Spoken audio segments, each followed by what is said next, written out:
We're outside the Hall of Injustice, 850 Bryant.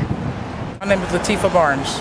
Standing out here because she's holding these signs. We want justice for Brian Cooper. And on this side it says, stop police excessive force and brutality. How old is Brian? 31.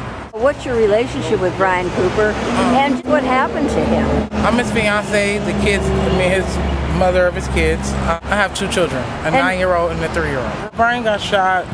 The police said they had got an anonymous phone call saying that there was a gunman outside of the building brandishing a gun. What building? In Potrero Hill. Okay. A housing project. The police were on the opposite side of the street when they supposed to have got the call. They walked up to Brian, and as they was walking up to him, he turned around and started running. So as he ran, he has a bad knee. He slipped on his knee. When he fell on the ground, the police officer shot him 4 times. Both legs, the ankle, and in his back. Brian has no history of mental illness. No, he's not suicidal, and he knows what pointing a gun at a police officer will do, and what that leads to. Whether he had a gun or not, they're not going to just sit there and tell me that he pointed a gun at him at first, then he shot at him, and then they said that he had a gun in his hand. And I'm like, okay, which one is it? When the gun, he's right here and the gun is way across the street. Like he fell in the slid. What did they claim? First they said he shot the gun. Then they said he pointed the gun over his shoulder. Then they said he had a gun in his hand. So they said 3 different things. Mm-hmm. And they're trying to charge him with all 3 different things. The same charge, but in different ways. Do they have any proof of any of this?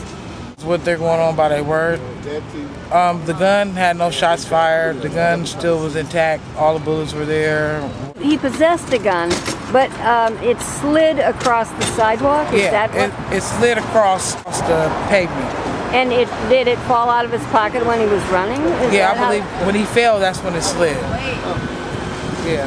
Like I said, whether he had a gun or not, he's still not in the wrong. They wrongfully shot him. Did any of those police officers sustain any bullet wounds? No. Nobody was hurt. None of them was hurt. They didn't fall. They didn't get shot. They did nothing. Not a scratch, not a hair missing. Only Mr. Cooper? Only Mr. Cooper. And all shots, like I said, were in the back. How old are you? I'm 32. You spoke a moment ago about how you would feel if you lost Brian. Can you tell us a little bit about that? Yeah, I wouldn't know what to do.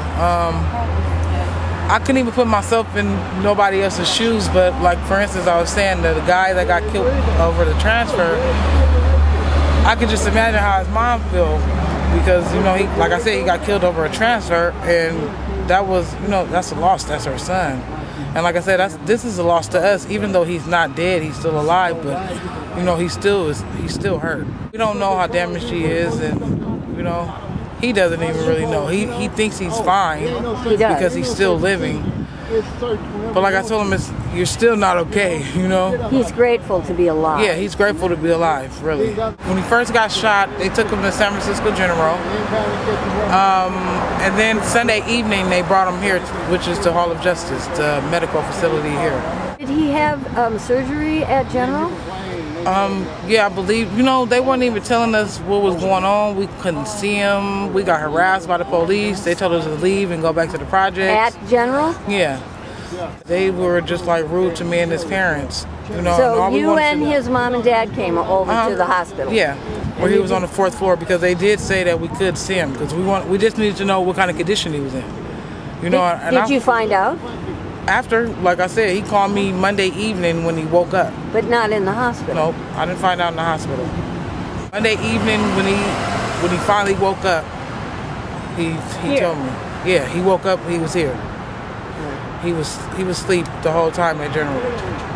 And they were telling us a bunch of lies, like, yeah, we're gonna get him to get up and walk. We're gonna get him to he's talking, he's this, he's that, and he was like, I wasn't coherent at all.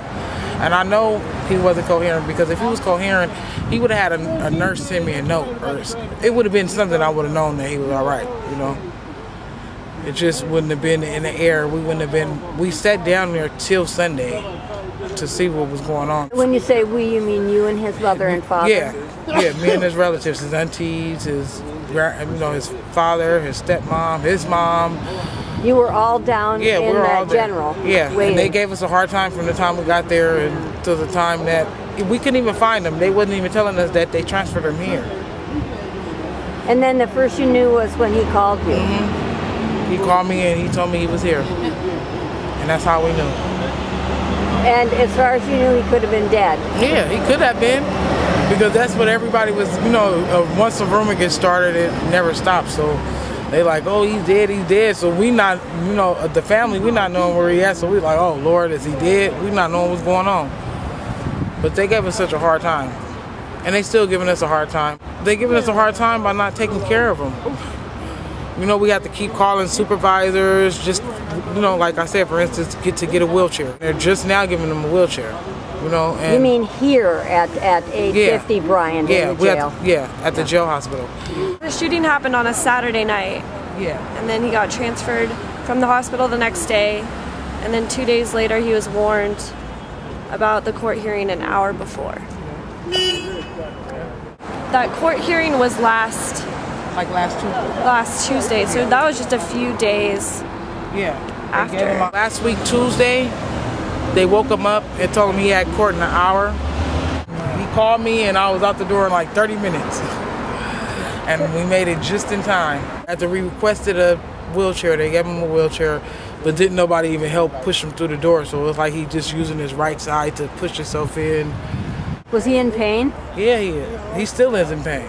So while they hauled him into court, he was in he was in pain, and no deputy or anything helped him get through the door or anything.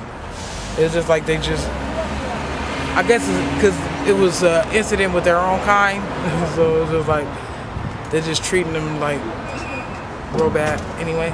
Why are you out here today in front of 850 Bryant? We're marching. The family and friends of Bryant Cooper, we just want justice. Because it was a wrongful shooting. This was a planned march from City Hall to 850 Bryant that we have. The community we all had planned to do. I'm from City Hall. How many people were in the march? 1, 2, 3, 4, 5. A lot of people got harassed at the crime scene. Okay, really? So a lot of people are like scared to come up and, speak out, which is understandable. I can understand that. So it doesn't matter as long as I'm here to. I want to thank you very much. I'm really sorry. I want to thank you too. Really sorry this has happened.